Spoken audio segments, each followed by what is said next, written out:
Good evening, and thank you for joining us on this temporary holiday commemorating the March 1st Independence Movement Day here in South Korea. It's 6 p.m. on Monday, March 3rd, here in Seoul. I'm Song Yujin. We begin with the latest on the war in Ukraine. European leaders gathered on Sunday to discuss peace efforts for Ukraine and the broader European continent. And there, Ukrainian President Volodymyr Zelensky expressed his intention to visit the U.S. again for further talks following his heated public confrontation with U.S. President Donald Trump last week. Our Park Gun-woo starts us off. European countries are stepping up their efforts to end the war in Ukraine.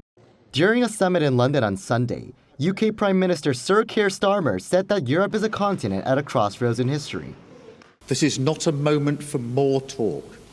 It's time to act, time to step up and lead, and to unite around a new plan for a just and enduring peace.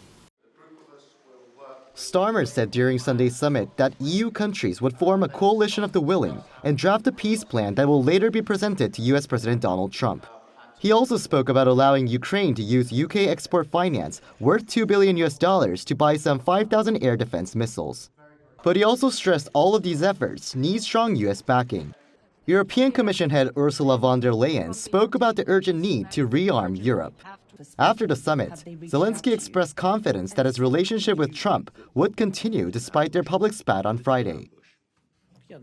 I think our relations will continue. From our side, we are ready to sign the minerals deal.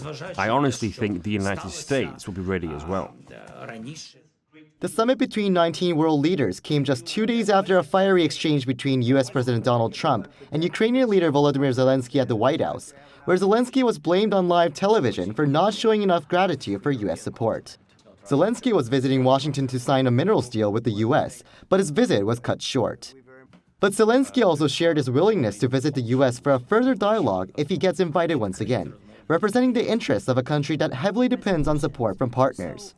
U.S. House Speaker Mike Johnson said on Sunday local time that Zelensky needs to come to his senses and come back to the table in gratitude to accept the minerals deal, while adding it might require new leadership in Ukraine to make that happen.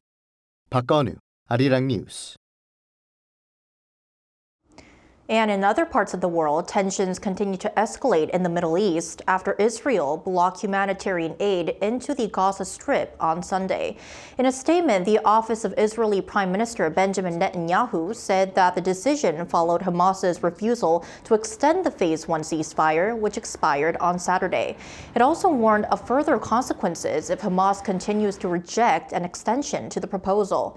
Now, the U.S.-backed proposal aims to prolong the truce for 6 more weeks, covering the Muslim holy month of Ramadan and the Jewish Passover holiday ending on April 20th.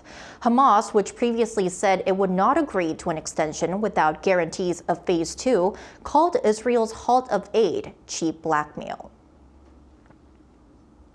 Now to the latest in the trade war between the U.S. and some of its top trading partners. U.S. Commerce Secretary Howard Lutnick says that tariffs on Canada and Mexico will go into effect on Tuesday, but that the situation is, quote, fluid. Speaking to Fox News on Sunday local time, Lutnick said President Donald Trump and his team would determine whether to stick with the planned 25% tariffs, signaling that there could be some adjustments. Back in February, Trump proposed 25% tariffs on all imports from Mexico and non-energy imports from Canada. However, trade relations between South Korea and the U.S. appear to be promising. According to the Trade Ministry, its Minister An Dok-gun, during his visit to Washington, D.C. last month, proposed that Korean shipbuilders prioritize U.S. orders if they come as large-scale, long-term package deals for warships, tankers, and icebreakers. Now, the offer reportedly received a positive response from the U.S. Meeting with the Commerce and Interior Secretaries and the U.S. Trade Representative, An also brought up securing a stable investment environment for Korean companies and exemptions from tariffs. Yonhap News, citing a ministry official, reported that the talks were less tense than those with the EU, Canada, and Mexico. Shifting focus, this week is an especially exciting one for the tech world as global tech leaders connect in Barcelona, Spain for the annual Mobile World Congress, or MWC, often hailed as the world's largest connectivity event. Now with MWC 2025 powering on today soon, our Lee Soo-jin, who will be covering the event on the ground throughout the week, breaks down what to watch out for this year.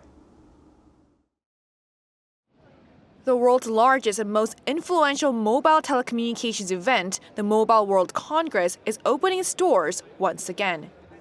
The 2025 edition of the MWC, held every year in Barcelona, kicks off on Monday local time. The theme for this year's four-day event is Converge, Connect, Create, emphasizing the event's focus on uniting industry leaders to shape the future of technology. The more than 2,700 companies from over 200 countries set to attend are expected to draw a record 101,000 attendees. South Korea's big three telecom companies, SK Telecom, KT Corp, and LG U+, will all be participating, with LG U+ marking its first solo attendance at the event by unveiling AI security solutions.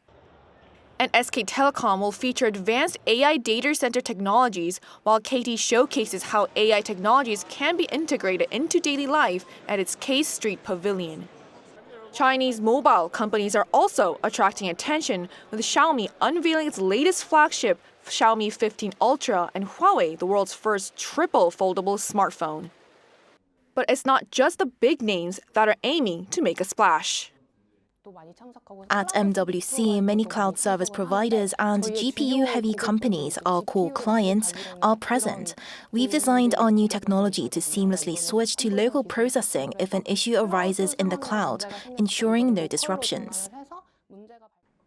This technology further enhances the company's flagship product, Backend.ai, an AI platform software that maximizes GPU utilization for high-performance AI workloads.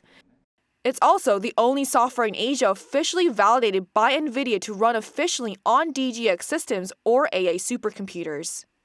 Yet another domestic startup making its MWC debut at the Daejeon Technopark Pavilion is showcasing how it is using AI to enhance brain tumor diagnosis. Our technology converts 2D MRI scans into 3D, which makes it easier for neurosurgeons to carry out precise and efficient diagnosis. He added that the company hopes to leverage MWC to expand into hospitals worldwide. With participants from tech giants to startups, this year's MWC promises new opportunities and industry collaboration for business growth and global partnerships. Lee Soo-jin, Arirang News. Now, meanwhile, in the world of cinema, one of the industry's biggest nights took center stage on Sunday. Anora, the Palme d'Or winner at last year's Cannes Film Festival, took home Best Picture at the 97th Annual Academy Awards held in Los Angeles. The film also swept 4 highly coveted categories, including Best Director and Best Actress.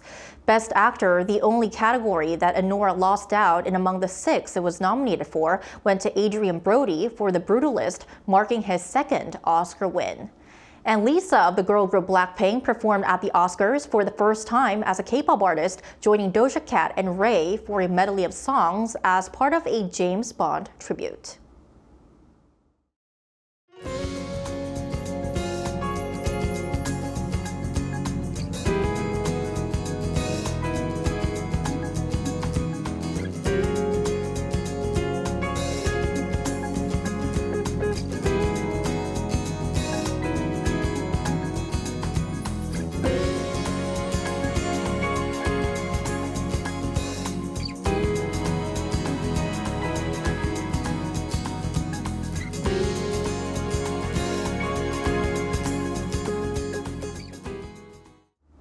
And that is all we have for the 6 p.m. edition of Arirang News. Thank you for watching.